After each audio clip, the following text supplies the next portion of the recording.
তিনি এক এবং অদ্বিতীয় পরমতত্ত্ব এবং তিনি মায়ার চক্ষু।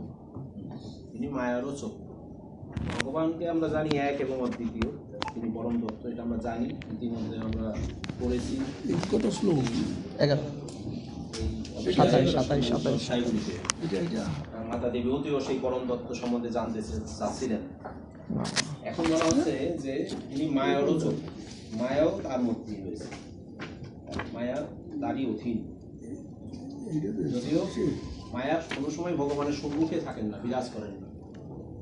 কৃষ্ণ তাহাই মায়ার অধিকার, যেখানে কৃষ্ণ থাকেন সেখানে মায়া থাকতে পারেন না, কিন্তু তার অংশ তারই শরীর থেকেই মায়া রয়েছে, তারই শক্তি, কিন্তু কখনোই যুগপৎভাবে একসাথে থাকেন না ওনারা। যখন ব্যাসদেব শ্রীকৃষ্ণকে দেখেছিলেন, কিন্তু সাথে মায়াদেবীকে দেখেছিলেন, কোথায় দেখেছিলেন? মায়াদেবী তার ভগবানের পশ্চাতে ছিল। মায়াদেবী প্রথমে ভগবানের পশ্চাতে উনি দেখেছিলেন, কিন্তু ব্যাসদেব যখন নাকি ভালো করে লক্ষ্য করছিলেন, তখন ধীরে ধীরে এই শুদ্ধ ভক্তের আখি ইক্ষণে মায়াদেবী আর ধীরে ধীরে আরও দূরে মিলিয়ে গেছেন। মানে শুদ্ধ ভক্তের বা ভক্তের যে প্রভাব, বলা হচ্ছে যে শুদ্ধ ভক্তের প্রভাবে মায়া কখনোই থাকতে পারেন না, কারণ শুদ্ধ ভক্তের মধ্যে ভগবান বিরাজ করেন। হ্যাঁ, তো মায়াদেবীকে উনি দেখেছিলেন, প্রথমে একটু স্পষ্টভাবেই দেখেছিলেন, কিন্তু যখন নাকি ওনার চোখ অবলোকন করছিলেন মায়াকে ভালো করে নিরীক্ষণ করার জন্য, তখন ধীরে ধীরে মায়া আরও দূরে সরে গেছেন। শুদ্ধ ভক্তকে মায়াদেবী ভয় পান, বা শুদ্ধ ভক্তের কাছে মায়াদেবী কখনোই আসতে চান না। এই যে বলছেন এখানে, শুদ্ধ ভক্ত সমস্ত জড় প্রকাশে পরমেশ্বর ভগবানের উপস্থিতি দর্শন করতে পারেন। ভগবান জড় জগতেই কেবল প্রতিবিম্বরূপে বিরাজ করেন, কিন্তু তা সত্ত্বেও শুদ্ধ ভক্ত উপলব্ধি করতে পারেন যে মায়ার অন্ধকার একমাত্র আলোক হচ্ছে পরমেশ্বর ভগবান, যিনি তার আশ্রয়। হ্যাঁ, এই মায়ার যে অন্ধকারে যে আমাদের আলোকবর্তিকা হয়ে থাকেন, তিনি একমাত্র ভগবান, তাকেই আমাদের আশ্রয় করতে হয়। ভগবদ্গীতায় প্রতিপন্ন হয়েছে যে জড় সৃষ্টির পটভূমি হচ্ছেন ভগবান শ্রীকৃষ্ণ। হ্যাঁ, ব্রহ্মসংহিতাতেও প্রতিপন্ন হয়েছে যে কৃষ্ণ হচ্ছেন সর্বকারণের পরম কারণ। এই হচ্ছে আমাদের বিষয়। যে এখানে আরেকটা বিষয় যেটা বলা হচ্ছে যে অণু পরমাণু অদ্বয়ম, সব কিছুতে ভগবান থাকেন। বুঝছেন, এমনকি পরমাণুতে পর্যন্ত তিনি অবিভাজ্য। প্রত্যেক বস্তুতে তার উপস্থিতি পরবর্তী শ্লোকে বর্ণনা করা হয়েছে।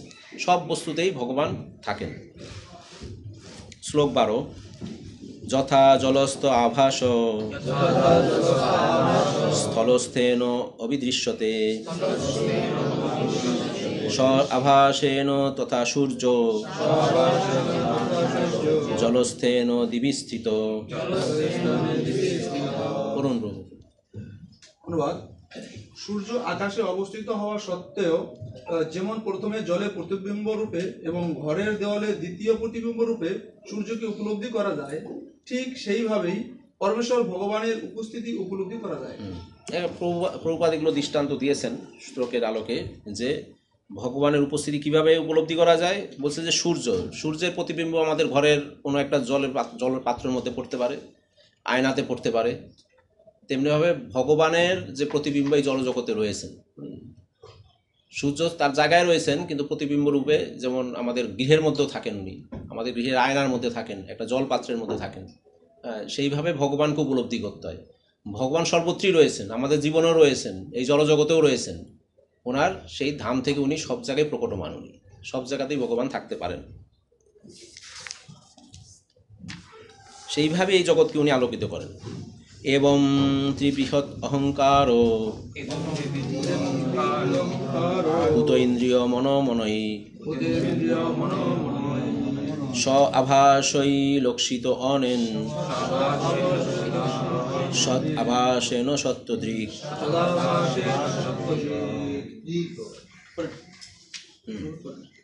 করুন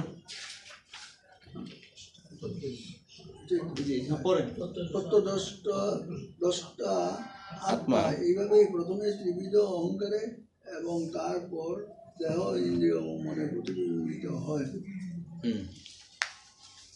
তত্ত্বদষ্টা আত্মা এইভাবে প্রথমে ত্রিবিধ অহংকার এবং তারপর দেহ ইন্দ্রিয় এবং মনে প্রতিবিম্বিত হয়। ত্রিবিধ অহংকারে ভগবান এবং তারপর তার দেহ ইন্দ্রিয় এবং মনে প্রতিবিম্বিত হয়। এখানে আমরা দেখেছি যে আমরা এর আগে যেটা আলাপ করেছি যে আমরা বদ্ধজীবীরা যখন নাকি এই অহংকার থেকে দূর হই, অর্থাৎ আমরা যখন নিজেকে আর দেহ মনে না করি, এটাই প্রথম অহংকার দূরীকরণের প্রথম ধাপ, যে নিজেকে আত্মা মনে করা, যে আত্মবুদ্ধি থেকে বেরিয়ে যাওয়া। এটা হলো অহংকার পতনের প্রথম কারণ, প্রথম বৈশিষ্ট্য। জীব স্বভাবতই অহংকারভূত থাকেন।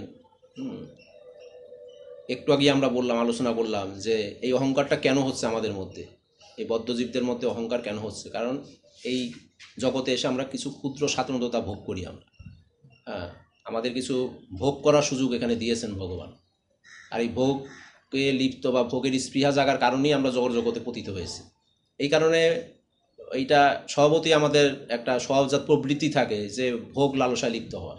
যখন নাকি মানুষ এই বা বদ্ধজীব এই ভোগ লালসা থেকে বেরিয়ে আসে, তিনি তার এই দেহকে দেহ মনে না করে, দেহকে যখন দেহ মনে করা হয় ততক্ষণ পর্যন্ত ভোগের প্রতি আমাদের প্রবৃত্তি থাকে। এটা সত্য। এটা আমরা ভক্তি জীবনে থাকি, যেখানে থাকি সেখানে থাকি, সব জায়গায় এটা প্রতিবিম্ব হয়। এটা যে যতক্ষণ পর্যন্ত আমরা দেহকে ভাবছি ততক্ষণ পর্যন্ত আমাদের ভোগের প্রতি স্পৃহা থাকে। আর ভোগের প্রতি স্পৃহা বা বৈরাগ্য তখনই আসবে যখন আমি আর দেহটাকে আর দেহ মনে না করব, আত্মা মনে করবো। তখন আস্তে আস্তে স্পৃহা কমে যাবে, সেখানে আর ভোগের কোনো দৃষ্টান্ত। সেখানে শুধুমাত্র দেখা যাবে শুধু তার চাল চলনের জন্য, তার দেহ নির্বাহের জন্য যা কিছু করছে শুধুমাত্র অযাচিতভাবে, মানে হলে হলো নালে নাই, এরকম একটা ভাব থাকবে তার মনের মধ্যে। যা পাচ্ছি তাই দিয়ে চলে আমার, তাই দিয়ে আমি জীবন ধারণ করতে পারি, এক্সট্রা কোনো কিছুর আমার দরকার নেই, অতিরিক্ত কোনো কিছুর আমার দরকার নেই। তো ধীরে ধীরে বলছে যে এইরকম অহংকার আমাদের মধ্যে রয়েছে। এই অহংকারকে বলছে যে আমি এই শরীর বা আমার শরীরের সঙ্গে সম্পর্কিত সব কিছু আমার, এই মনোভাবকে বলা হয় অহংকার। কিন্তু কেউ যখন তার স্বরূপ উপলব্ধি করতে পারেন এবং মনে করেন যে তিনি হচ্ছেন পরমেশ্বর ভগবানের নিত্য দাস, সেই পরিস্থিতিটি হচ্ছে প্রকৃত অহংকার, সেটি হচ্ছে সত্য অহংকার। তাহলে অহংকার দুই রকমের, একটা মিথ্যা অহংকার, একটা সত্য অহংকার। মিথ্যা অহংকার হলো দেহকে দেহ মনে করা, নিজে ভোগ করা, সেটা মিথ্যা অহংকার। যখন নাকি এটা থেকে আমরা বেরিয়ে আসতে পারবো যে আমরা প্রকৃত অর্থে ভগবানের নিত্য দাস, এটা আমাদের উপলব্ধি হবে, তখন আমাদের প্রকৃত অহংকার উদ্ঘাটিত হবে, তখনই আমাদের এটা সত্য অহংকার হবে। এবং সেইটা যখন ত্রিগুণের প্রভাবে অন্ধকারাচ্ছন্ন হয়, ত্রিগুণ কি? তিনটা গুণ, যে সত্য রজতম, এটার দ্বারা যখন অন্ধকারাচ্ছন্ন হয় তখন, এবং অপরটি হচ্ছে সত্যগুণের শুদ্ধ অবস্থা, মানে এই গুণ থেকে বেরিয়ে যাওয়া, যেটাকে বাসুদেব সত্য বলা হচ্ছে, বাসুদেব তত্ত্ব, যে শুদ্ধ সত্য। শুদ্ধ সত্য মানে হলো ত্রিগুণ থেকে ঊর্ধ্বে চলে যাওয়া, তখন তাকে বাসুদেব স্থিতিও বলা হয়। তো এইটা হলো আমাদের অহংকার দূরীকরণের উপায়। তাৎপর্যের এক জায়গায় বলা হচ্ছে যে সত্যদৃক নামক বিশুদ্ধ আত্মাকে জানার দ্বারা সব কিছুকে পরমেশ্বর ভগবানের প্রতিবিম্ব রূপে দর্শন করা যায়। আগে দর্শন করতে হলে প্রথম হলো আয়নাতে আমি সূর্যের আলোক দর্শন করব। তা আয়নাকে সূর্যের আলোক দর্শন করতে গেলে আয়নাটা যদি মাটি মিশ্রিত থাকে সেখানেও তো আমি দর্শন করতে পারবো না, প্রথমে আমাকে সেটাকে পরিষ্কার করতে হবে, তখনই সূর্যের আলোক প্রতিবিম্ব সেখানে প্রতিফলিত হবে। ঠিক একইভাবে আমাদের এই জীবনে যখন নাকি এই অহংকার থাকবে, যতক্ষণ না পর্যন্ত এই মিথ্যা অহংকার দূরীভূত হবে ততক্ষণ পর্যন্ত ভগবানের উপলব্ধি তো আমাদের জীবনে হবে না, কোনো সময় করতে পারবো না। ভগবানের উপলব্ধি বলতে ভগবানের প্রতিবিম্ব আমাদের উপর পড়ছে, ভগবানের প্রতিবিম্ব আমাদের। ও ভাগবতম ক্লাসে শেষ করি ক্লাসটা, ও ভাগবত ক্লাসে আছি, বৈভব ক্লাসে, এটা শেষ করি। হ্যাঁ না ঠিক আছে। তো সেইটাই হলো প্রকৃত দৃষ্টিভঙ্গি, যে কিভাবে আমার জীবনে ভগবানের প্রতিবিম্ব রূপ আলো আমার জীবনে প্রতিফলিত হবে। কীভাবে প্রতিফলিত হবে? যখন আমি এই মিথ্যা অহংকার থেকে দূরে যাব, এই গুণের ঊর্ধ্বে আমি উঠতে পারবো, সেটা আমার প্রস্তুতি। শ্লোক 14, ভূত সূক্ষ্ম ইন্দ্রিয় মন বুদ্ধি আদিশ ইহ নিদ্রয়া লীনেষু অসতি যতত্র বিনিদ্র নিরহংক্রিয়। যদিও মনে হয় যে ভক্ত পঞ্চভূতি ভোগের বিষয়ে জড় ইন্দ্রিয়ের এবং মন ও বুদ্ধিতে লীন হয়ে রয়েছেন, তবুও বুঝতে হবে যে তিনি জাগ্রত এবং অহংকার থেকে মুক্ত। ওই যে বলছি যে যখন নাকি ভক্ত যখন বা বৈষ্ণব যখন নিজেকে ওই সমস্ত ঊর্ধ্বে নিয়ে যাবে, জাগতিকভাবে আমাদের কাছে একই রকম লাগবে, মনে হবে সেই পঞ্চমহাভূতের শরীর দিয়ে সে ভোগের বিষয় দিয়ে সব কিছুর মধ্যে মনে হয় ব্যস্ত আছে। আসলে প্রকৃতপক্ষে তা নয়। বলছেন যে উনি যে সেবা করছেন, প্রসাদ সেবা করছেন, উনি যে ভোগ মানে প্রসাদ গ্রহণ করছেন, তার মধ্যে তার কোনো বিকার নাই, জাস্ট খালি জীবনটা ধারণের জন্য যা কিছু ব্যবহার করছেন সব ভগবানের জন্য এটা। কিন্তু আপাত দৃষ্টিতে মনে হবে যে সে বুঝি আমাদের মধ্যে যেইভাবে আছে সাধারণ ব্যক্তির মতো ঘোরাফেরা করছে। আমরা এই জন্য অনেক সময় মহাত্মাদের চিনতে পারি না। মহাত্মাদের সাথে আমরা অনেক সময় মানে অবজ্ঞা করি বা আমাদের অপরাধ হয়ে যায় মহাত্মাদের।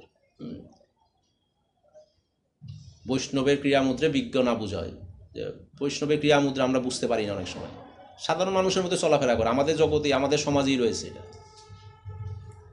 এই জন্য আর একটা সময় অনেক সময় বলা হয় যে, বিশেষ করে আমি এইটারে খুব গুরুত্ব দিয়ে দেখি আমার ব্যক্তিগত জীবনে, যেমন আমাদের এই ফেস্টিভ্যালগুলি হয় আমাদের মন্দিরে, বা ধরেন আমরা যখন মায়াপুরে যাই বিভিন্ন ফেস্টিভ্যালে, অনেকের মধ্যে একটা মানে এই যে বিভিন্ন যে অভিষেকগুলি হয়, সামনে নিত্যানন্দ ত্রয়োদশী আছে, অভিষেক হবে, সব কিছুতেই তো অভিষেক হয় ভগবানের। তারপরে মহাপ্রভুর যেটা গৌর পূর্ণিমা আছে, এই অভিষেক, নৃসিংহ চতুর্দশী, এগুলিতে দেখা যাচ্ছে অনেক সময় আমরা যে অভিষেক করানোর জন্য একটা পারাপারি অবস্থা আমাদের মধ্যে লেগে যায়। আমাদের মনে হয় এমন একটা ভাব মনের মধ্যে আসে যে সারাদিন ফাস্টিং করেছি, অভিষেকটা না করলে মানে আমার ফাস্টিংটাই একেবারে গেল একদম, মানে আমার আর এটা কিছুই থাকলো না, কোনো ফলই আমি পেলাম না, কোনো ফল পেলাম না। আমি মায়াপুরেরই কোনো, আমার এখন স্মরণ নেই, কোনো বরিষ্ঠ ভক্তের শ্রীমুখ থেকে আমি পাঠ শুনেছি এরকম, বলছে যে আমাকে মনে করতে হবে এই যে অভিষেক, যেটা দর্শন অভিষেক, অভিষেক হচ্ছে যে এত এত লোকের মধ্যে যদি কোনো একজন শুদ্ধ ভক্ত থাকে, থাকতেই পারে, শুদ্ধ ভক্ত কে আছে আমরা জানি না, ওইখানে কে শুদ্ধ ভক্ত আমরা জানি না, শত শত মানুষ সেখানে অভিষেক করাচ্ছে। তাই ওইটা যদি আমরা শুধু ধীরস্থিরভাবে দর্শন করি, তাহলে কেউ না কেউ একজন শুদ্ধ ভক্ত সেখানে আছেন, সেই দর্শনেই আমাদের সমস্ত অভিষেকের ফল আমরা প্রাপ্ত হতে পারি। শুদ্ধ ভক্ত এইভাবে আমাদের সমাজে বিচরণ করে, আমরা শুধু আমাদের শুধু সেটা ধীরস্থিরভাবে উপলব্ধি করতে হয়, এটা শুধু আমাদের। তাই ওইভাবে করে একবারে লাইন ধরে পারাপারি করে একদম আর একজনের সাথে দুর্ব্যবহার করে কেন আপনি আমার আগে গেলেন, কেন এই করলেন, আমি দাঁড়িয়ে আছি 1 ঘন্টা যাবত, আপনি এসে ঢুকে বললেন, কত রকম। তাহলে কি আমাদের পুরো ফাস্টিংয়ের এটাই গেল, একদম মনে করছি খুব একদম একটা অনেক কিছু হয়ে গেল, কিন্তু ওইখানে আমি অপরাধ করে আর একজনের মনে কষ্ট দিয়ে সেই ফাস্টিংয়ের কোনো মর্মই আর সেখানে থাকলো না। এর চেয়ে ভালো ওই যে ওই বরিষ্ঠ ভক্ত আমাদের উপদেশ দিয়েছেন যে ধীরস্থিরভাবে দর্শন করো, দর্শন করে সেখানে কোনো শুদ্ধ ভক্ত তো করছে, সেটা যদি আমি দর্শন করি, এটা কম কিসের, এটাই এক তদরূপ ফল, কোনো অংশে কোনো কম নয় এখানে। হ্যাঁ, যদি আমার এমনি সুযোগ আসে, সাবলীলভাবে আমার সুযোগ আসে, সেটা আমি করতে পারি। এইটাও বলা হচ্ছে না যে ডিসকারেজ করা, আমি করব না, এটাও বলা না, বলা হচ্ছে যে অধিক প্রয়াস করে একদম হন্তদন্ত হয়ে একদম ব্যতিব্যস্ত হয়ে সেটা করতে হবে, হ্যাঁ, সেরকম আমাদের কোনো অর্থ নেই এখানে। সেগুলি আমাদের সময় একটা, কারণ এটাই হলো বৈষ্ণবের ভূষণ, আচার আচরণ, বৈষ্ণব শিক্ষা যেটা দেওয়া হয়, আমি আরেকজনের সাথে কী আচরণ করব, আচরণটাই মূল বিষয়, বিনম্রতা ভাব, এই বিষয়গুলি যদি আমাদের মধ্যে ঠিক না থাকে, তাহলে আমরা যতই সাধন ভোজন করি না কেন, সেগুলি শুধু বলছে যে শ্রমই কেবলম, শুধু আমার শ্রম ব্যয় হচ্ছে, আমরাই করি, আমরাই বলছি যে আমরাই করি, প্রসাদের জন্য করি, এটার জন্য করি, ওইটার জন্য করি, একটু আমাদের মধ্যে সহ্য ক্ষমতা আমাদের মধ্যে এগুলি নাই, পরমত সহিষ্ণুতা নাই বললেই চলে আমাদের।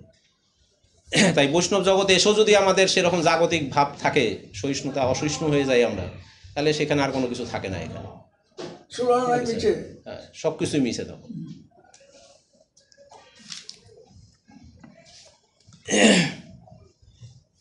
এখানে এই যে 2টা পাখির আমরা দৃষ্টান্ত দিই সবসময়, যে একই গাছে সবুজ পাখি, সবুজের পাখির সাথে একদম লীন হয়ে গেছে গাছের রঙের সাথে, সেরকম বলছে যে বৈষ্ণবরা আমাদের এই জগতে রয়েছেন, শুদ্ধ ভক্তরা রয়েছেন, আমরা হয়তো খালি চোখে দেখতে পাচ্ছি না। সবুজ গাছে সবুজ পাখি থাকলে দূর থেকে বোঝা যায় না, পাতার সাথে সে মিশে আসে, হ্যাঁ, নড়াচড়া দিলে বোঝা যায়। তাই বৈষ্ণব যতক্ষণ না পর্যন্ত তার ক্রিয়ামুদ্রা দেখায়, ততক্ষণ পর্যন্ত আমরা বুঝতে পারি না আমরা, হ্যাঁ, বৈষ্ণবদের আমরা চোখের সামনে পেয়ে অনেক সময় অবজ্ঞা করে ফেলি। এই ব্যাপারেই আমাদের সাবধানতা এগুলি। মন্যমান তদাত্মনম অনষ্ট নষ্টবৎ মৃষা নষ্টে অহংকারণে দ্রষ্টা নষ্টবিত্ত ইব আতুর। অনুবাদ: করুন জীব মাতা। দ্রষ্টার রূপে স্পষ্টভাবে তার অস্তিত্ব উপলব্ধি করতে পারে, কিন্তু গভীর নিদ্রার সময় তার অহংকার দূর হয়ে যাওয়ার ফলে সে ভ্রান্তভাবে মনে করে যে সে নষ্ট হয়ে গেছে। ঠিক যেমন ধন সম্পদ হারাবার ফলে মানুষ গভীর দুঃখে অভিভূত হয় এবং মনে করে যে সে নিজে নষ্ট হয়ে গেছে। নিজেও নষ্ট হয়ে গেছে। জীব প্রথমে নিজেকে দ্রষ্টা রূপে চিন্তা করে, এইটা তার অস্তিত্ব উপলব্ধি করতে পারে। হ্যাঁ, আমি সব কিছু জানি, সব কিছু দ্রষ্টা আমি, এটা মনে করে। কিন্তু যখন আবার গভীর নিদ্রা যায়, সমস্ত কিছুই আমাদের তখন আর মনে থাকে না কিছু। হ্যাঁ, আমাদের মধ্যে কিছু বলা আছে যে আমরা অনেক সময় আজগুবি স্বপ্ন দেখি, যেই স্বপ্নের কোনো অর্থ নেই। আজগুবি স্বপ্ন, এই আজগুবি স্বপ্ন একজন দেশের যে রাজা আছে তিনিও দেখেন, আবার একজন নিকৃষ্ট প্রজা সেও দেখেন। দুইজনের ক্ষেত্রে একই রকম। যখন সে স্বপ্নটা দেখছে তখন কিন্তু স্বপ্নের মধ্যে সেটাকেই সত্যি বলে তার মনে হচ্ছে, এটাই সত্যি, কিন্তু বাস্তবে সেটা সত্যি নয়। তাই আমাদের যে অস্তিত্ব আমরা যেটা উপলব্ধি করি, গভীর নিদ্রায় যাওয়ার ফলে এই অহংকার এগুলি আমাদের দূরে ফেলে দেয়, সেই অস্তিত্ব আমাদের থাকে না। এটা আমাদের ভ্রান্ত মনে করে যে সে নষ্ট হয়, তখন আমরা সেই স্বপ্নের সাথে সত্যি মনে করে আমরা ভাবছি যে কেউ হয়তো এমন দেখছে যে বর্তমান যে পরিস্থিতি দেশে চলছে এরকম, হ্যাঁ, হয়তো স্বপ্ন দেখছে নিজের বাড়িটাই বুঝে এখন ভাঙছে এসে, তাই না? এরকম স্বাভাবিক, এরকম হতে পারে, কারণ সবাই এটার মধ্যে কালচার করছে এটা নিয়ে সব। হ্যাঁ, সবাই মাথার মধ্যে এটা নিয়ে ঘুরাচ্ছে সব। সেই দোষে আমিও দুষ্ট। আমি তো আজকে চিন্তা করছি যে বাসায় গিয়ে ইউটিউবগুলো এখান থেকে ডিলিট করবো, এখান থেকে হ্যাঁ ইউটিউবগুলো ডিলিট করে দেবো এখানে। হ্যাঁ, কেমন যেন এই বিশেষ করে এই গত 6 মাস যাবৎ এটার প্রতি আমরা একটা অ্যাডিক্টেড হয়ে গেছি, অ্যাডিক্টেড হয়ে গেছে। আমি কালকে রাত্রে অনেকক্ষণ চিন্তা করছি, আমি যখন ক্লাসের প্রস্তুতি নিচ্ছিলাম, এই যে সকালে ভাগবতম ক্লাস, হ্যাঁ, প্রস্তুতির সময় চিন্তা করলাম যে এই প্রস্তুতিটা হয়তো আরও বেশি করে ভালো করে আরও নিতে পারতাম যদি এই সময়গুলো অপচয় না করতাম। হ্যাঁ, আমার বিশেষ আমার যেটা আমার যে সার্ভিসটা আছে, সার্ভিসে কিন্তু আমার খুব একটা বেশি ডেস্ক ওয়ার্ক নাই আমার। আমরা শুধু একটু ডিসিশন মেকিংয়ে থাকি আর কি। অফিসে আমার প্রচুর সময় আমি অধ্যয়ন করতে পারি। দেখা গেলো যে অফিসে আমি সেটও রেখেছি, সব কিছু রেখেছি, দেখছি, দেখা থেকে ফাঁকে ফাঁকে আবার ইউটিউবে ঢুকে যাচ্ছে। হ্যাঁ, কি এখন খবর আসলো, কি দেখি। হ্যাঁ, এই যে একটা অভ্যাস, আসলে একটা বাজে অভ্যাস তৈরি হয়েছে এটা। হ্যাঁ, এই জন্য আজকে আমি সিদ্ধান্ত এটা ডিলিট করবো এখানে। হ্যাঁ, সেটাই তো, এগুলি যদি এখন মোবাইল থেকে সব ডিলিট করেন, সব কিছু উধাও করে দেন, তাহলে সেই আসবে না। বলছে যে মানে একজন একটা বলছিল যে মানুষের জীবনে 2টা জিনিস আছে প্রয়োজন ছাড়া খোলে, এক হলো ফ্রিজ আর হলো এই ফেসবুক। প্রয়োজন নাই তাও খুলে দেখে, ঘরে দেখবেন, প্রয়োজন নাই তাও ফ্রিজ খুলে দেখবেন। হ্যাঁ, এটা দেখবেন, অনেক সময় এটা রিয়ালাইজ করবেন যে অযথাই ঘরে পাইচারি করছেন, হাঁটছেন, অথচ ফ্রিজটা খুলে দেখলেন কি আছে না আছে, প্রয়োজন নাই। সেরকম বলছে যে ফেসবুকও প্রয়োজন নাই, শুধু শুধু দেখে, এই 2টা জিনিস খুলে দেখে শুধু। এই জন্য আসলে আমাদের এই সমস্ত পারিপার্শ্বিক যে অবস্থা, এগুলো আমাদের মেন্টালিটিতে এফেক্ট করে, মানসিকভাবে আমরা অনেক চাপে থাকি, এবং এই চাপে থাকার ফলেই আমরা রাত্রেবেলা ঘুমালে এই দুঃস্বপ্নগুলি আমরা দেখি, দুঃস্বপ্ন দেখি। এটা বুঝি আমার ব্যক্তিগত জীবনে এটা ঘটছে, বা আমার পাশের বাড়িতে এটা ঘটছে, এরকম দেখি আমরা, কারণ এখানে বিশাল সাইকোলজি ইফেক্ট করে এখানেও তাই বলা হচ্ছে যে এরকম মনে হচ্ছে যে আমার সব কিছু শেষ। ও কারণতে আসলে আমরা এই জগতে আছি, আসলে আমাদের অনেক কিছু রয়েছে এখানে। হ্যাঁ, আমরা শুধু এগুলো অর্জন করতে পারি না, রয়েছে অনেক কিছু আমাদের সামনে রয়েছে। হ্যাঁ, বৈষ্ণবরা রয়েছে, ভক্তরা রয়েছেন, শুদ্ধ আত্মারা রয়েছেন, তাদের কাছ থেকে আমাদের শুধু অর্জন করতে হবে। তো তা না করে আমরা এই হাই হুতাশ পারিপার্শ্বিক দেখে মনে হলো যে আমার জীবনটাই বরবাদ হয়ে গেল, একদম শেষ, এই জীবনটাই শেষ। জীবনটা তো এত শেষ হওয়ার কথা নয়। এটা আমরা যদি খালি ওগুলি এক সাইডে সরিয়ে রাখতে পারি আর একটা বিষয় যদি কনসেন্ট্রেট করতে পারি, তাহলে আস্তে আস্তে ধীরে ধীরে। হ্যাঁ, আমি যখন গত বছর চাতুর্মাস্য পালন করেছিলাম, চাতুর্মাস্যর আগে একটা সংকল্প করেছিলাম, ব্রত করার জন্য তো একটা সংকল্প আছেই। সংকল্প করেছিলাম ফেসবুক ইউটিউবে ঢুকবো না, সেই সংকল্পটা কিন্তু বজায় রাখতে পেরেছি কঠোরতার সাথে। হ্যাঁ 4 মাস বজায় রাখতে পেরেছি, ঠিক আছে। তার মানে এটা যে সম্ভব, আমরা চাইলে যেটা পারি, এটা আমি নিজেই আমার নিজের প্রমাণ। এটা তখন তো খুললাম না, একদিনও খুললাম না, কিছু খুলি নেই আমি, হ্যাঁ, কোনো কিছুতেই আমি মানে ইনভলভ হইনি। এরপরে যখন গেল ওই যে ওই দিন যেটা ফাস্টিংয়ের কথা বলছিলাম আর কি, যে একাদশীতে ফাস্টিং করছি, জিহ্বাকে কন্ট্রোল করছি, কারণ জিহ্বা রস আস্বাদন করে সমস্ত ইন্দ্রিয়কে বল প্রয়োগ করে, বল দেয়, তারপরে ইন্দ্রিয়গুলি অ্যাক্টিভ হয়। কিন্তু ফাস্টিংয়ের পরের দিন, আগের দিন যেটা একদম নিস্তেজ ছিল, সেইটাকে এত সবল করছি, আবার জিহ্বাতে নিয়ে এত সবল করছি, অন্য ইন্দ্রিয়গুলি আরও প্রবল বেগে তখন তাড়িত হচ্ছে সব কিছু। তাহলে একবার পারলাম, পরের বার আবার একদম বাদ ভেঙে গেল, মনে হয় যে এটা সারা কিছু নাই। সারাদিনের মধ্যে 14 বার করে ঢুকছি আর দেখছি, কেন এরকম হবে? এই জন্য আসলে আমাদের নিজে নিজেই এগুলি কঠোর হওয়া উচিত, নিজে নিজেই কঠোর হওয়া উচিত এগুলি।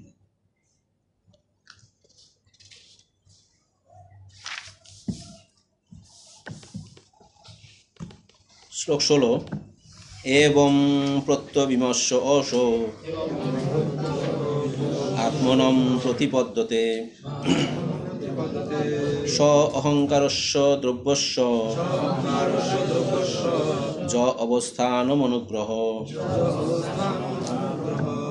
অনুবাদ: কোনো ব্যক্তি যখন তার পরিপক্ক জ্ঞানের দ্বারা তার ব্যক্তিসত্তাকে উপলব্ধি করতে পারেন, তখন অহংকারের প্রভাবে তিনি যে অবস্থা স্বীকার করেছেন তা তার কাছে প্রকাশিত হয়। কোনো ব্যক্তি যখন তার পরিপক্ক জ্ঞানের দ্বারা ব্যক্তি সত্তাকে উপলব্ধি করতে পারেন, তার স্বরূপ উপলব্ধি করতে পারেন, তখনই ওই সত্য অহংকারের প্রভাবে, এই অহংকার বলতে ওই সত্য অহংকারের প্রভাবে, যে তখন অহংকারের প্রভাবে তিনি যে অবস্থা স্বীকার করেছেন তার কাছে প্রকাশিত হয়, সত্য অহংকারটা তার কাছে প্রকাশিত হয় তখন, যখন নাকি তার স্বরূপ উপলব্ধি করতে পারে, তখন উপলব্ধি হয় যে না, আমি কৃষ্ণের নিত্য দাস। তাহলে আমার এই জগতে আসার কারণ কি, আমি এই জগতে এসে কী করব, আমার ভূমিকা কি, এখানে আমার চূড়ান্ত গন্তব্য কোথায়, কিভাবে আমি সেটা অ্যাচিভ করবো আমরা।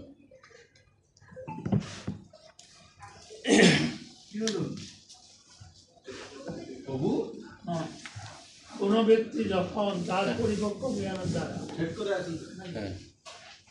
হ্যাঁ, তার ব্যক্তি সত্তাকে কোনটা পড়ছেন আপনি? হ্যাঁ 16 তো হয়ে গেল, এখন 17। দেবহূতি উবাচ পুরুষম প্রকৃতি ব্রহ্মণ, পুরুষম প্রকৃতি ব্রহ্মণ বিমুঞ্চতি কহির্হিচিত অনন্য অপশ্রয়াত্ত চ নিত্যতাৎ অনয়ে প্রভো। শ্রী দেবহূতি জিজ্ঞাসা করলেন, হে ব্রাহ্মণ, জরা প্রকৃতি কি কখনো জীবাত্মাকে মুক্তি দেয়? যেহেতু তাদের পরস্পরে আকর্ষণ নিত্য, তাই তাদের বিচ্ছেদ কিভাবে সম্ভব? দেবহূতির একটা খুব গুরুত্বপূর্ণ প্রশ্ন, যে জিজ্ঞেস করলেন যে জরা প্রকৃতি কখনো জীবাত্মাকে মুক্তি দেয়, এই জড়জগৎকে কি, জড়জগৎ থেকে জীবাত্মা মুক্তি পেতে পারেন? আমরা ইতিপূর্বে যা পড়ে আসছি তাতে করে তো সম্ভব, মুক্তি পাওয়া সম্ভব। কারণ বলছে যে যেহেতু পরস্পরের সাথে এটা আকর্ষণ নিত্য রয়েছে, এই জড় জগতে যখন আত্মা ভূমিষ্ঠ হয়, জড় জগতে যখন এই বদ্ধ জীবাত্মা ভূমিষ্ঠ হয়, আমরা বলেছিলাম যে আমরা বাই ডিফল্ট এখানে গুণের দ্বারা, ইয়ের দ্বারা সব কিছুতে আমরা প্রভাবিত হয়ে যাই এখানে। তাহলে একে অন্যের সাথে অঙ্গাঙ্গিভাবে জড়িত, তাহলে কীভাবে আবার তাদের বিচ্ছেদ সম্ভব এখানে, তারা কিভাবে এখান থেকে দূরে যেতে পারে, সেটাই মাতা দেবহূতির প্রশ্ন। উত্তর ভগবান আগেই দিয়ে রেখেছেন, উত্তরগুলি ভগবান আগেই দিয়েছেন। তথাপি ওই যে একটা জায়গায় দেবহূতি মাতা স্বীকার করেছিলেন যে আমি হলো স্ত্রী, আমি অল্প বুদ্ধি সম্পন্না, এই কারণে একটা বিষয়কে আমার 10 বার শিখতে হবে, 10 বার জানতে হবে আমার। আর এটাও গুরুদেবের ভূমিকা, যে শিষ্যকে যতক্ষণ পর্যন্ত তার ধারণা পরিষ্কার করতে না পারে, পূর্ণ করতে না পারে, শিষ্যকে কোনো সময় উনি অবজ্ঞা করেন না, শিষ্যকে ধমক দেন না যে একই কথা কেন বারবার তুমি জিজ্ঞেস করো। ইতিপূর্বে এই সমস্ত আলোচনাগুলি হয়েছে, তথাপি ওই যে তার আগের অধ্যায় 25 অধ্যায় উনি বলেছিলেন যে আমাকে এই পরম তত্ত্ব সম্বন্ধে আমি জেনেছি, আমার অল্প বুদ্ধি জেনেছি, তথাপি আপনি আরও বিস্তৃতভাবে এই পরম তত্ত্ব সম্বন্ধে বলেন। তো বিস্তৃতভাবে বলতে গিয়ে ভগবান কপিলদেব তো বলে আসছেন কীভাবে জড়া প্রকৃতি থেকে জীব মুক্তি পেতে পারে, কীভাবে গুণ থেকে মুক্তি পেতে পারে। তথাপি আবার দেবহূতি জিজ্ঞেস করছেন, দুইজন অঙ্গাঙ্গিভাবে জড়িত, তাহলে কীভাবে মুক্তি সম্ভব? তো মুক্তি একইভাবে সম্ভব। এখানেও প্রভুপাদ সেই তাৎপর্যে সেই একই কথা বলেছেন যে দেহ আর আত্মার সাথে বিভেদ সৃষ্টি করা, দেহ আত্মাকে পার্থক্য করা। যখন এই পার্থক্যটা আমার মনে অনুভূত হবে, আমি আসলে বাস্তবিক এটা উপলব্ধি করতে পারবো, তখন এই জড়া প্রকৃতি থেকে জীবের মুক্ত হওয়া সম্ভব। একটা হলো যে আমার দেহ আত্মার মধ্যে পার্থক্য নিরূপণ করে। যথা গন্ধস্য ভূমেশ্চ নভাব ব্যতিরেকত অপাম রসস্য চ যথা তথা বুদ্ধে পরস্য। অনুবাদ: পৃথিবী এবং গন্ধের অথবা জল এবং রসের জন্য পরস্পর থেকে পৃথক কোনো অস্তিত্ব নেই, কেবলের বুদ্ধি এবং চেতনা পরস্পর থেকে পৃথক কোনো অস্তিত্ব থাকতে পারে। মাতা দেবভূতি আরো কিছু উদাহরণ দিচ্ছেন যে ফুল থেকে তার গন্ধকে আলাদা করা যায়, কোনো সময় আলাদা করা যায় না। জল থেকে জলের তরলতাকে আমরা আলাদা করতে পারবো। তেমনভাবে বলছেন যে এই উদাহরণগুলিতে বলছেন যে কোনো রস থেকে তার যে রসাত্মক তার স্বাদ, সেটা আমরা আলাদা করতে পারি না। তাহলে কিভাবে এই জীব তার চেতনা এগুলো অস্তিত্ব পরস্পর থেকে আলাদা পৃথক করতে পারে, কিভাবে পারে? তাৎপর্য শিল প্রভুপাদ বলছেন এখানে দৃষ্টান্ত দেওয়া হয়েছে যে সমস্ত জড় পদার্থের গন্ধ রয়েছে, ফুল, পৃথিবী সব কিছুরই গন্ধ রয়েছে। কোনো বস্তু থেকে যদি তার গন্ধ আলাদা করে দেওয়া হয় তাহলে সেই বস্তুটিকে আর চেনা যায় না। জলের যদি স্বাদ না থাকে তাহলে সেই জলের কোনো অর্থই থাকে না। আগুনের যদি তাপ না থাকে তাহলে সেই আগুনের কোনো অর্থ থাকে না। তেমনি যদি বুদ্ধি না থাকে তাহলে সেই আত্মার অস্তিত্ব অর্থহীন। এই বুদ্ধি না থাকে, সেই বুদ্ধি সঠিক বুদ্ধি, গুরুত্বপূর্ণ ইন্টেলিজেন্সি যেখানে থাকবে আর কি। শুধুমাত্র কুবুদ্ধি যদি আমার দেহ থেকে আলাদা হয়ে যায় তাহলে আমি মুক্ত। আমার ভিতরে যে অপবুদ্ধি রয়েছে, সংস্কৃতি রয়েছে, সেগুলি যদি আমাদের দূরে চলে যায়, সেগুলি আমাদের সঠিক সিদ্ধান্ত। সেগুলি মনে হতে পারে যে এটার থেকে যদি ছেড়ে যায় আমার বুঝি অস্তিত্ব নেই, কিন্তু না। ফুলের গন্ধকে আমরা তো অনেক সময় দেখি যে এখন বর্তমান আধুনিক যুগে, বৈজ্ঞানিক যুগে সেই পারফিউমের মধ্যে সেই ফুলের গন্ধ নিয়ে আসছে, কিছুর মধ্যে আসছে, কিন্তু ফুলের গন্ধের জায়গায় ঠিকই আছে, তার অস্তিত্ব কিন্তু বিলীন হয়নি। হয়তো প্রসেসের মাধ্যমে সেটা করা যায়। একইভাবে আমরা বদ্ধজীব যারা রয়েছি, আমাদেরকে যদি সেই শুদ্ধ চেতনা, কলুষিত চেতনা এই দুইটা পৃথক করতে হয়, তাহলে আমাদেরও প্রসেস রয়েছে। এমনি তো হবে না, এটা তো প্রক্রিয়ার মাধ্যমে আমাকে যেতে হবে। আমি কিভাবে আমার কলুষিত চেতনা আমার শুদ্ধ চেতনা থেকে পৃথক করব? আমার ভিতরে শুদ্ধ চেতনাও রয়েছে, শুদ্ধ আত্মা হিসাবে আমি জন্মগ্রহণ করেছিলাম। খালি যখনই নাকি এখানে পড়েছি, সাথে সাথে আমাকে ওইটা কভার করে ফেলেছে, আমার কলুষিত চেতনা আমাকে কভার করে, আমার শুদ্ধতা সেখানে নিষ্প্রভভাবে রয়েছে, এখানে ওইটার প্রভাব নাই। তো প্রভাবটাকে দূর করতে হবে। প্রভাবটাকে দূর করতে গেলে এই কলুষিত চেতনা আমার ভিতরে রয়েছে সেটা উপলব্ধি করা, কি কি কাজ করলে আমার সেই শুদ্ধ চেতনায় উদ্ভাসিত হবে সেটা আমাকে বিবেচনা করতে হবে। সেটা যদি করি আমাদের শুদ্ধ চেতনা বিস্ফোরিত হবে, শুদ্ধ চেতনা আমার আসবে, কলুষিত চেতনা আস্তে আস্তে আমার দূরে সরে যাবে। এটা তাতে করে আমার ব্যক্তি অস্তিত্ব, জীবাত্মার অস্তিত্ব কখনো বিলীন হয় না। জীবাত্মা তখন আরও বেশি পরিশুদ্ধ হয়ে যায়, জীবাত্মা আরও বেশি পরিশুদ্ধ হয়। তার মানে এই না যে ওইখান থেকে আমি আলাদা করে দিলাম, জীবাত্মা বুঝি একেবারে তার ভ্যানিশ, জীবাত্মা শেষ, সেটা নয়। অকর্তু কর্ম বন্ধহম পুরুষস্য যৎ আশ্রয় সৎ গুণেষু সৎসু প্রকৃতে কৈবল্যম তেষু অত কথম।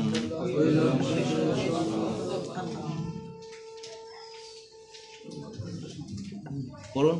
অতএব সমস্ত কর্মে নিষ্ক্রিয়। কেন মাতাজিরা আপনি আবার একবার পড়ছেন না? আপনি পড়েছেন। অতএব সমস্ত কর্মে নিষ্ক্রিয় অনুষ্ঠাতা হলেও যতক্ষণ পর্যন্ত জড়া প্রকৃতি তার উপর তার প্রভাব বিস্তার করে এবং তাকে বেঁধে রাখে, ততক্ষণ তার পক্ষে মুক্ত হওয়া কিভাবে সম্ভব? বলছে যে জড়া প্রকৃতি তাকে বেঁধে রেখেছে। সমস্ত কর্মের নিষ্ক্রিয়তা অনুষ্ঠাতা হলেও যতক্ষণ পর্যন্ত জড়া প্রকৃতি তার উপর তার প্রভাব বিস্তার করে, তাকে বেঁধে রাখে, ততক্ষণ তার পক্ষে মুক্ত হওয়া কীভাবে সম্ভব? তাৎপর্য শিল প্রভুপাদ বলছেন, দেবভূতি প্রশ্ন করেছেন এখানে, যদিও মানুষ নানাভাবে জল্পনা কল্পনা করতে পারে, কিন্তু সে যতক্ষণ জড়া প্রকৃতির প্রভাবে আচ্ছন্ন, ততক্ষণ তার পক্ষে মুক্তি লাভ করা কিভাবে সম্ভব? এই প্রশ্নের উত্তর ভগবদ্গীতায় সপ্তমতে 14 নম্বর শ্লোকে পাওয়া যায়। কেউ যখন পরমেশ্বর ভগবান শ্রীকৃষ্ণের পাদপদ্মে নিজেকে উৎসর্গ করেন, মামে বোঝে প্রবুদ্ধন্তে, হ্যাঁ, মায়া মেতাম তরন্তিতে, যখন ভগবানের চরণে প্রপত্তি করা হয়, ওই যে এর আগে মাতাজি বললো যে ব্যাসদেব যখন দেখেছেন তখন মায়াদেবী কোথায় গেছেন? মায়াদেবী দূরে চলে গেছেন। এই জগতেই তো দেখেছেন ব্যাসদেব তাকে, তাই না? এই জড়জগতেই ব্যাসদেব তাকে দর্শন করেছেন। এই জড়জগৎটাও তারই অধীনে। তাহলে আপনি বলেন যে একটা দেশের রাজা বা কেউ, সেখানে যদি তার একটা প্রজা ঢুকে ওইখানে, কোনো সময় সে কি রাজ সিংহাসন শিলে পালাবে নাকি? প্রজার ভয়ে সে চলে যাবে? যদি না সেই প্রজা তাকে ওইভাবে করে প্রভাবিত করতে না পারে। সাধারণ কোনো প্রজা যদি রাজ দরবারে ঢোকে, রাজা কি দাঁড়িয়ে উঠে তাকে প্রণাম করবে বা সিংহাসন থেকে নেমে তাকে কুর্নিশ জানাবে? কখনই জানাবে না। কে কাকে জানাবে? আমরা দেখেছি আগেরকার যুগে যখন মুনি ঋষিরা যখন নাকি এই রাজ দরবারে ঢুকেছেন, রাজা তার নিজ আসন সেরে সেই মুনি ঋষিকে তার আসন দিয়েছেন। এখানে কেন দিয়েছেন? যেহেতু তিনি ব্রাহ্মণ, ব্রাহ্মণ বা তারকে প্রভাবিত করতে পারে, তার গুণ রয়েছে ওইখানে, তার আদর্শে তিনি চলেন বা তার নির্দেশনায় তিনি চলেন। এরকমভাবে এই জগতেও মায়াদেবী যখন দেখে শুদ্ধ ভক্ত রয়েছে সেখানে, সেখানে শুদ্ধ ভক্তের প্রভাব রয়েছে, সেখানে মায়াদেবী আর কোনো কার্য করতে পারে না, সেখানে তার অ্যাক্টিভিটিসই বন্ধ হয়ে যায় সেখানে। এই জন্য বলা হচ্ছে যে শিল বহুপাদও বলছেন যে শুদ্ধ ভক্ত যেখানে যায় সেখানে বৃন্দাবন হয়ে যায়। বৃন্দাবন মানে কি? সেখানে তো আর কোনো কিছু নাই, সেখানে সেখানে কুণ্ঠা বলতে আর কোনো কিছু নাই, কোনো কিছুর অস্তিত্ব থাকে না, মায়াদেবীর প্রভাবই নাই সেখানে। তাই দেবভূতি মাতার প্রশ্নের আলোকে শিল বহুপাদও এখানে বলছেন যে যখনই নাকি আমরা এই অন্ধকারাচ্ছন্ন জগতে থাকি এবং থেকে যখন আমরা ভগবানের চরণে প্রপত্তি করব, তখন এই জগৎ থেকে মুক্ত হওয়া সম্ভব। এইটা মানে কি বলে যে অবিশ্বাস্য কোনো ঘটনা না। এটা মাতা দেবতীর কাছে এরকম মনে হচ্ছে যে এই জগতে থেকে, এই রাজার অধীনে থেকে আমি রাজার প্রভাব থেকে কিভাবে দূরে যাব? আমি রাজাকে প্রভাবিত করতে পারি সেরকম গুণ আমার মধ্যে যদি আসে, তখন আমি রাজাকে দূরে সরাতে পারবো। তো মায়াদেবীকে প্রভাবিত করার জন্য যে আমার মধ্যে যেই গুণগুলি দরকার, যেটা মায়াদেবী যেটাকে ভয় পায়, মায়াদেবী যার সান্নিধ্যে যেতে চায় না, হ্যাঁ, মায়াদেবী তো সান্নিধ্যে যেতে চাইবে তার সেম মেন্টালিটি হলে। তুমি ভোগ লালসায় আসো, আমিও ভোগ লালসার জন্য তোমাকে সব সাজিয়ে দিচ্ছি, করো ভোগ লালসা করো। মায়াদেবী তখন আরো একদম বন্ধুর মতো গলায় ফাঁস দিবে, তখন বন্ধুর মতো থাকবে, তখন আলাদাও না, একদম বন্ধুর মতো গলায় গলায় থাকবে। মালা ঝুলিয়ে রাখলো, এই মালার মধ্যে মায়াদেবী থাকবে। মালা ঝুলিয়ে গুলিয়ে ঘুরি ঠিকই, হ্যাঁ, কিন্তু যতক্ষণ না পর্যন্ত সেই অন্তর্দৃষ্টি হচ্ছে ততক্ষণ মতো এই মালার ভিতরে, এই ঝুলানোর ভিতরের মধ্যেই মায়াদেবী বসে আছে এখানে। হ্যাঁ, এই জন্যই জপ করতে গেলে সাথে সাথে ঘুম চলে আসে। তখন মায়াদেবী তো সবসময় ঘুরছে, সাথে সাথে ঘুরছে এখানে। প্রভাব থেকে মুক্ত হতে পারছি না আমরা, এতই প্রভাব তার। এই জন্য সবসময় শুদ্ধ ভক্তের চরণ বন্দন, শুদ্ধ ভক্তের চরণ বন্দন, শুদ্ধ ভক্তের আজ্ঞা পালন তথা গুরুদেবের আজ্ঞা পালন, এইটা যদি আমরা সবসময় রপ্ত করতে পারি, তখন মায়াদেবী আমাদের কাছে আসতে পারবে। হ্যাঁ, গুরুদেবের আজ্ঞা অক্ষরে অক্ষরে পালন।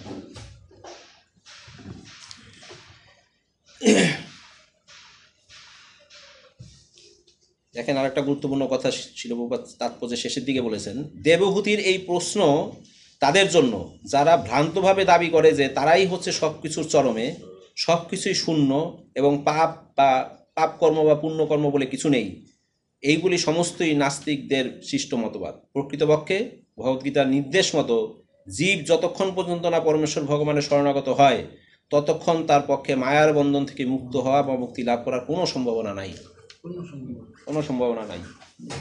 যতক্ষণ পর্যন্ত এই ধরনের কিছু বলে না, আমাদের প্রবাদ আছে না, আরে পাপ পুণ্য তো সব এই জগতই, আবার পরজগৎ বলে কি আছে, এখানেই পাপ পুণ্য সব কিছু হয়ে যাচ্ছে। এখানে স্বর্গ মর্ত তো এইখানেই, সব স্বর্গ নরক এই জগতেই।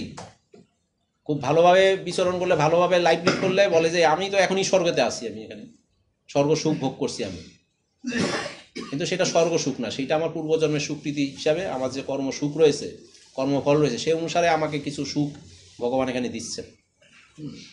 কিন্তু সেই সুখে যদি ওই গড্ডালিকা প্রবাহে গা ভাসিয়ে দেয়, সেই সুখেই যদি ব্যস্ত থাকে, যে আমার তো মনে মনে আত্মতৃপ্ত থাকে, তৃপ্তি থাকে এটা, যে আমার এত ভালো অবস্থা বা আমি এত ভালোভাবে জীবনযাপন করছি, আমার পূর্ব জীবনের স্বীকৃতি আছে, তাহলে আমি তো এখন সব কিছু পাচ্ছি, আমার আর কি দরকার আছে এখানে।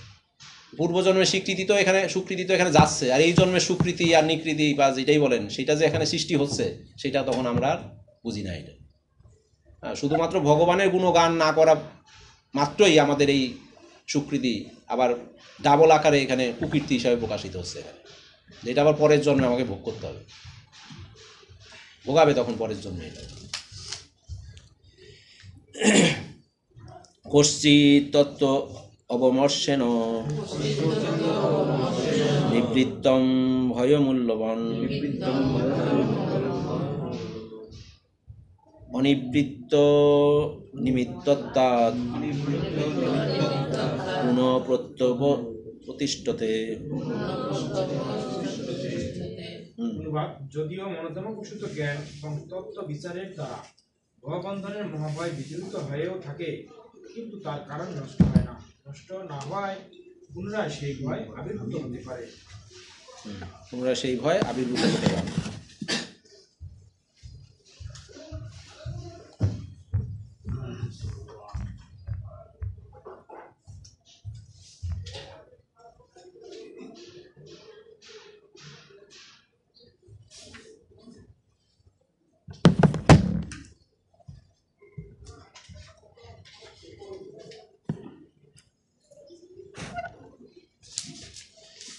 যদিও মনোধর্মপ্রসূত জ্ঞান এবং তত্ত্ব বিচারের দ্বারা ভববন্ধনের মহাভয় বিদূরিত হয়েও থাকে, কিন্তু তার কারণ নষ্ট না হওয়ায় পুনরায় সেই ভয় আবির্ভূত হতে পারে। হ্যাঁ, এখানে আমরা যখন আপনারা পড়েছেন, যখন ভক্তিশাস্ত্রী করেছেন উপদেশামৃতের নেকটার অফ ইনস্ট্রাকশনের আমরা পড়েছি যে যে ওই যে আমাদের সরবেগ প্রথম শ্লোকটা না, সরবেগ আমি শেষ করে দেবো এখন, মানে আমাদের এই শুরু হয়ে গেছে। সরবেগ একটা প্রশ্ন আসে তখন, এই যে সরবেগ যে আমাদের দমন করতে বলা হয়েছে, কন্ট্রোল করতে বলা হয়েছে, এবং বলছে যে সরবেগকে যে দমন করতে পারে সে পুরো বিশ্ব শাসন করতে পারে, তাই না? শ্লোকের অর্থে এরকম বলা আছে, এই সরবেগকে দমন করা মানে বিশ্বকে শাসন করতে পারে সে গুরুরূপে। হ্যাঁ, তাহলে এই সরবেগ আমরা কতকাল দমন করব? পরের প্রশ্ন আসছে। এটা আমার দমন হয়ে গেছে, আমি উপলব্ধি করছি সরবেগকে আমি দমন করতে পেরেছি, কতকাল দমন করবো আমরা? কি বলা হয়েছিল তখন উত্তরে? কতকাল সরবেগকে দমন করতে হবে?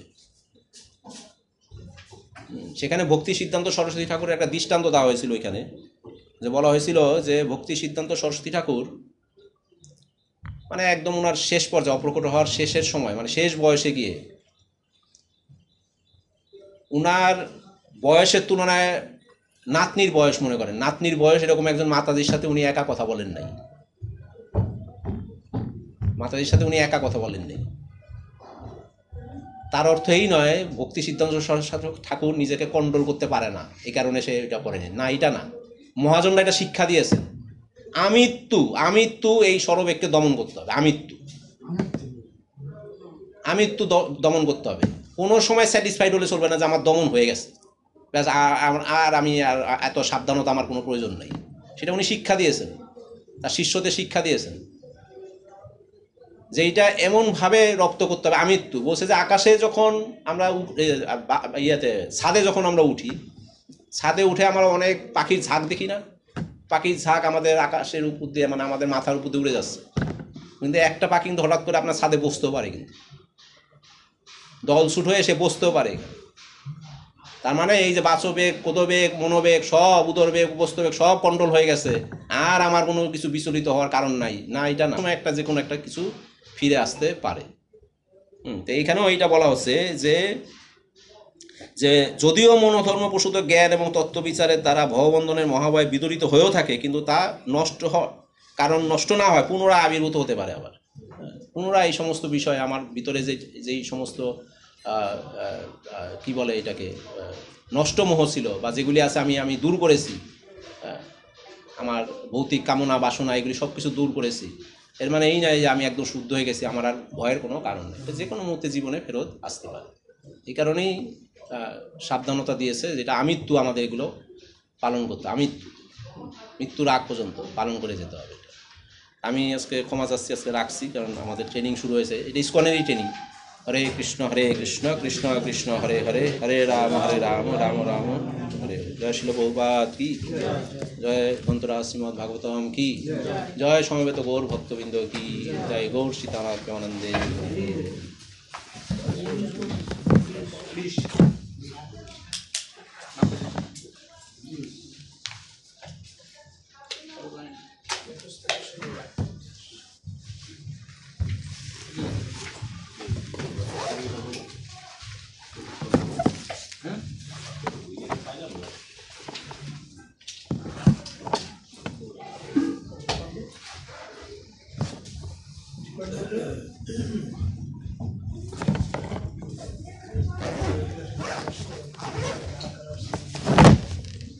তবু আমি কিন্তু রাধারমণ করে বলি নাই, একটু আর্লি শেষ করলাম যে আপনি বললেন।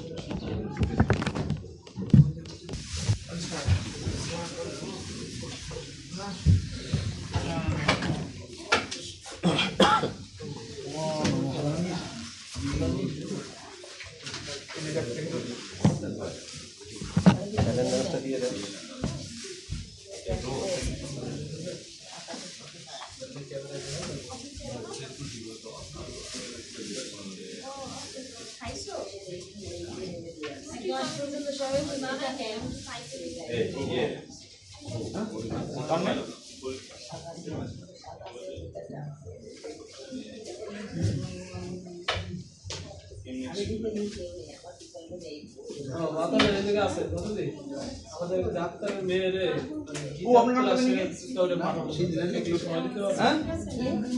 গীতা পাঠ করানোর জন্য বাসায় গিয়ে পড়ানো দরকার। সেদিন না যে কোনো কিছু সময় দিতে পারে।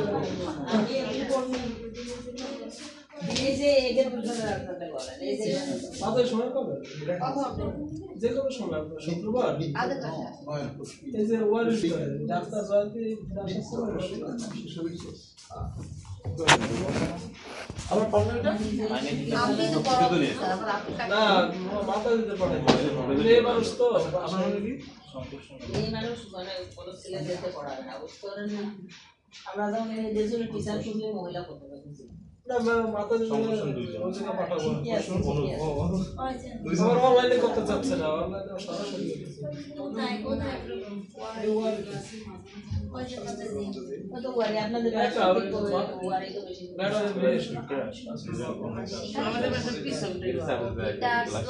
গীতা শ্লোক গুলো আর পাঠ টান শিখে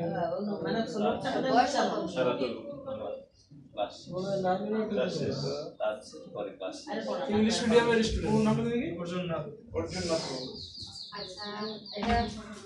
তো আপনাকে তো এই কথা পরে বললে জানালে হবে নাকি এখন? আমার নাম্বারটা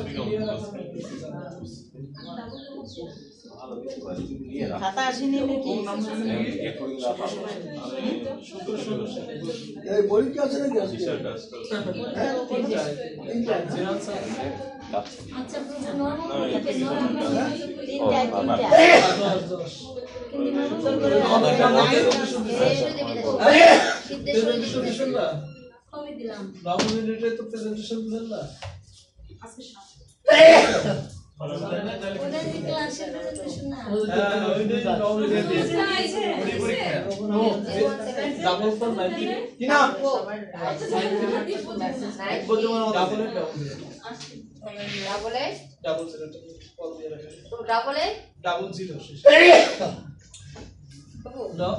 আমি তো ভিসা পেলে একটু আগে ওইদিকে যাবো। আরে ভিসা তো বলে 1 মাসের দেশে কেউ বলে সার্ভিস আমরা প্রণামী দেবো, কত টাকা লাগবে এই বানা যায়। অফিসটা আসতেছে না, আর তারপরে পরে আপনি আসেন, আপনি থাকবেন।